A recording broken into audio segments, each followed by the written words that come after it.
This is the West Kent Radio News feature. Hello, I'm Martin Webber. South East Water has been accused of not investing enough in the area's water supply system. The criticism has come from Mike Martin of the Liberal Democrats, who's the party's new parliamentary candidate in Tunbridge Wells. Mr Martin was reacting to the breakdown in the water supply system for many local residents before Christmas. Mike Martin is hoping to overturn Greg Clark's majority in Tunbridge Wells when the next general election is held sometime in the next 2 years. I asked Mike Martin first if he was satisfied with South East Water's performance in December. No, not at all.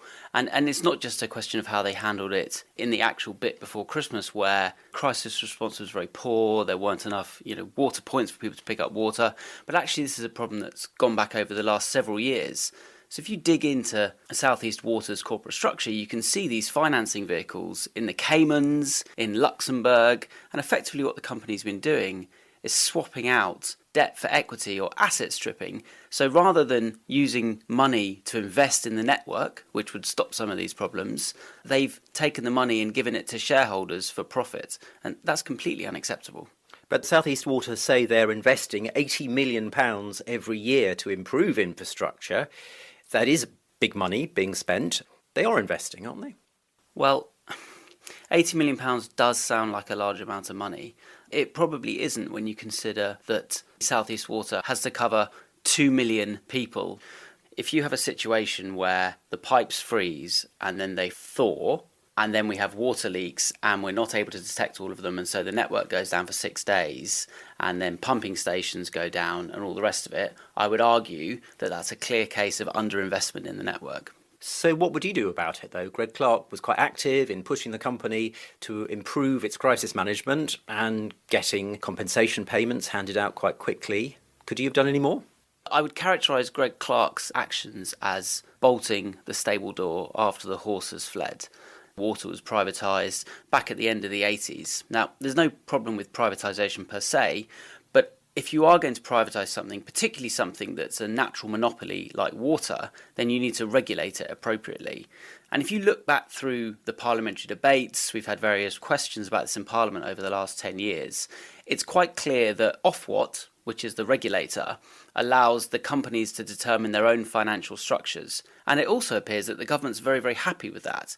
So effectively what the government has allowed is these companies to underinvest in the network, allowing the ridiculous situations crop up where people didn't have water 6 days before Christmas. The job ahead of you is that Greg Clark had a large majority at the last election. He had more than 50% of the vote. What do you think your chances are of overturning that? Well, it's a long way to the general election, but I think my chances are pretty good. 30 years ago, when people moved down to Tunbridge Wells, they would vote Conservative. That was just the natural state of things. Now, people who move down, very, very, very few of them vote Conservative. It's also a place where very few people vote Labour. So really it's a choice between the Conservatives and, frankly, it's just been an utter shambles over the last 7 years, or having a Liberal Democrat MP who can stand up for them and also be a strong voice in Westminster who reflects their values rather than just kind of voting with the government every single time, which is what Greg Clark's done. Mike Martin. And you can hear a full 30-minute interview with Mike Martin covering a range of issues from climate change and strikes to Brexit and Afghanistan on our podcast, West Kent Talking. Meanwhile, South East Water's Chief Financial Officer, Andrew Farmer, gave us a statement. Mr Farmer said that between 2020 and 2025, the company is investing more than £480 million in upgrading infrastructure, which includes the water treatment works and pipeline network. And Mr Farmer also said that South East Water is resident in the UK for tax purposes. I'm Martin Webber for West Kent Radio.